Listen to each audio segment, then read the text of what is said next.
भारत के कृषि जगत में आधुनिकता ये समय की मांग है। बहुत देर हो चुकी है। हम बहुत समय गंवा चुके हैं।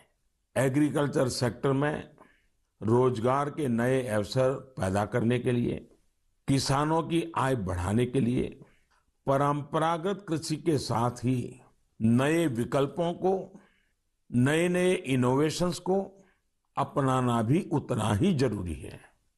व्हाइट रिवॉल्यूशन के दौरान देश ने इससे अनुभव किया है। अब बी फार्मिंग भी ऐसा ही एक विकल्प बनकर के उभर रहा है। बी फार्मिंग देश में शहद क्रांति या स्वीट रिवॉल्यूशन का आधार बना रही है। बड़ी संख्या में किसान इससे जुड़ रहे हैं, इनोवेशन कर रहे हैं। जैसे कि पश्चिम बंगाल के दार्जिलिंग में एक गांव है गुरदुम। पहाड़ों की इतनी ऊंचाई, भौगोलिक दिक्कतें, लेकिन यहाँ के लोगों ने हनी बी फार्मिंग का काम शुरू किया और आज इस जगह पर बने शहद की, मधु की अच्छी मांग हो रही है। इससे किसानों की आमदनी भी बढ़ रही है। पश्चिम बंगाल के ही सुंदरबन इलाकों का प्राकृतिक ऑर्गेनिक हनी तो देश दुनिया में पसंद किया जाता है। ऐसा ही एक व्यक्तिगत अनुभव मुझे गुजरात का भी है। गुजरात के बनासकांठा में बस 2016 में एक आयोजन हुआ था।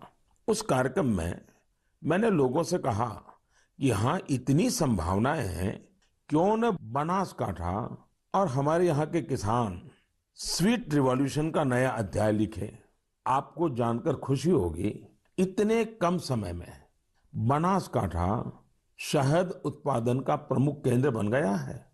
आज बनासकांठा के किसान हनी से लाखों रुपये सालाना कमा रहे हैं। ऐसा ही एक उदाहरण हरियाणा के यमुनानगर का भी है।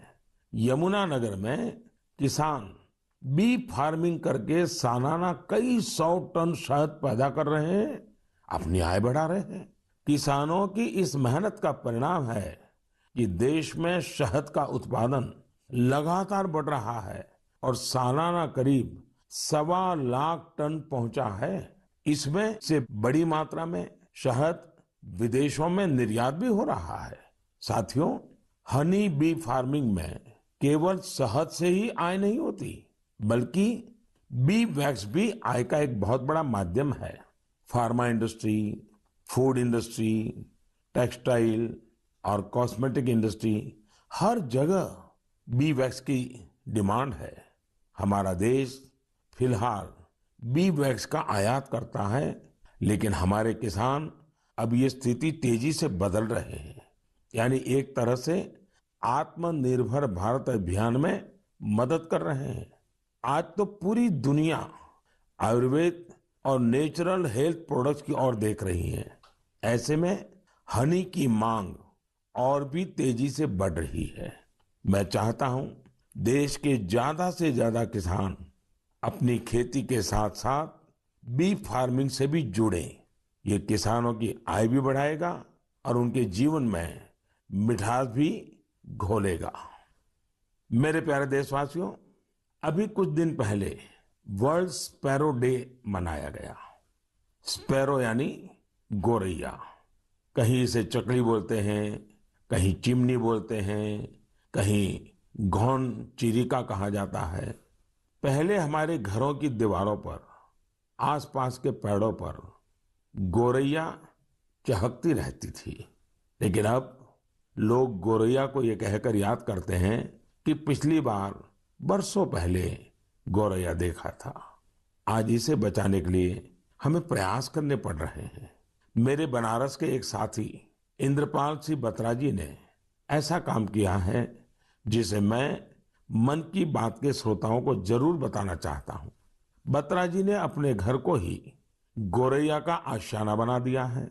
इन्होंने अपने घर में लकड़ी के ऐसे घोंसले बनवाए जिनमें गोरैया आसानी से रह सके। आज बनारस के कई घर इस मुहिम से जुड़ रहे हैं। इससे इन घरों में एक अद्भुत प्राकृतिक वातावरण भी बन गया है। मैं चाहूंगा प्रकृति, पर्यावरण, प्राणी, पक्षी जिनके लिए भी बन सके, कम ज्यादा प्रयास हमें भी करने चाहिए।